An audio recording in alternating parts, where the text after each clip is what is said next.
Without acknowledging failure, Russia's top general in Ukraine announced an apparent retreat from Kherson.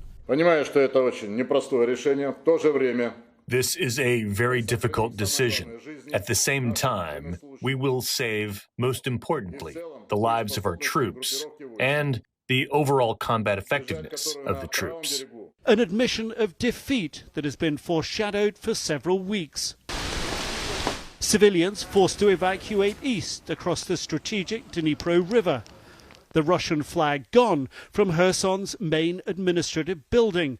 Fewer troops on city streets, Russian checkpoints in the city gone. And significantly Tuesday night, blowing several key bridges on front lines to slow Ukraine's advance, all indicative they're readying for retreat. Ukrainian officials remain cautious. Presidential advisor Mikhailo Podolyak tweeting, "Actions speak louder than words. We see no signs Russia is leaving Kherson without a fight. Ukraine is liberating territories based on intelligence data, not staged TV statements." Complicating their assessment, the sudden death Wednesday of a senior Russian-installed official, Kirill Stremusov, in a road traffic accident, according to Russian state media. Precise details or the implication still unclear. Regardless, the retreat immediate. Some troops to stay close, fight from the east bank of the Dnipro River, others to bolster other fronts.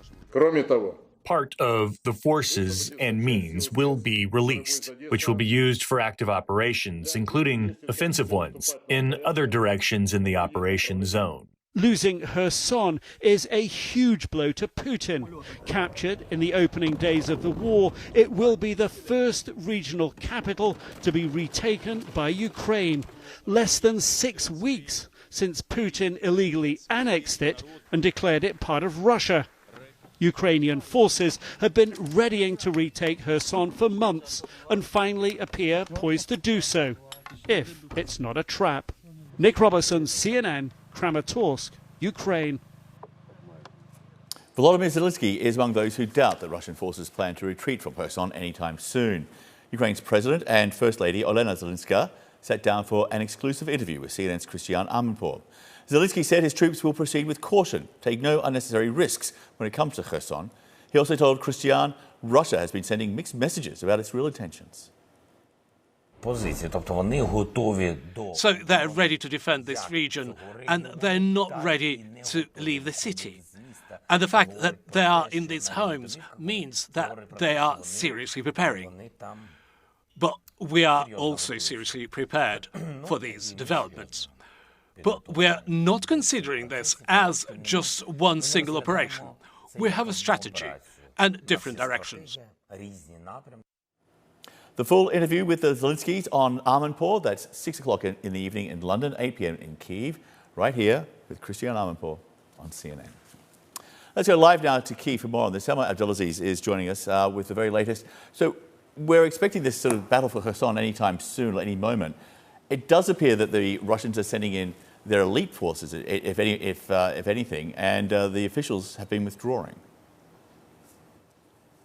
It's really a startling admission of defeat that we're seeing, John, announced yesterday in this press conference with Russia's defense minister standing alongside Sergei Surovikin, the top general in charge of Russia's military operation here. And they made the argument in this press conference that they could no longer supply Russian troops in Kherson, that they needed to pull back to the east side of the Dnipro River to fortify their positions there. President Zelensky commented on this in his nightly address, saying the enemy does not give us gifts, essentially saying he will proceed with caution, that there might be a trap, an attempt to lure Ukrainian forces. But already Ukrainian officials say they're seeing Russian troops withdraw from these frontline villages, that they're blowing up bridges all along the Dnipro River. You would assume, of course, in anticipation of a Ukrainian advance. And yes, a huge blow to President Putin, but in some ways not surprising, John.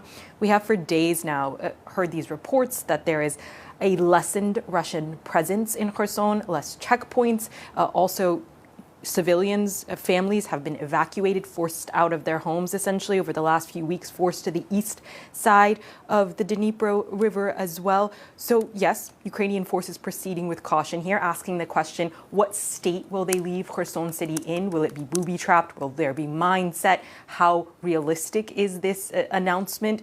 But again, just a startling blowback. I mean, John, just 6 weeks ago, President Putin was illegally annexing this territory in a very glitzy ceremony. To now admit defeat, pull back, it's massive. John?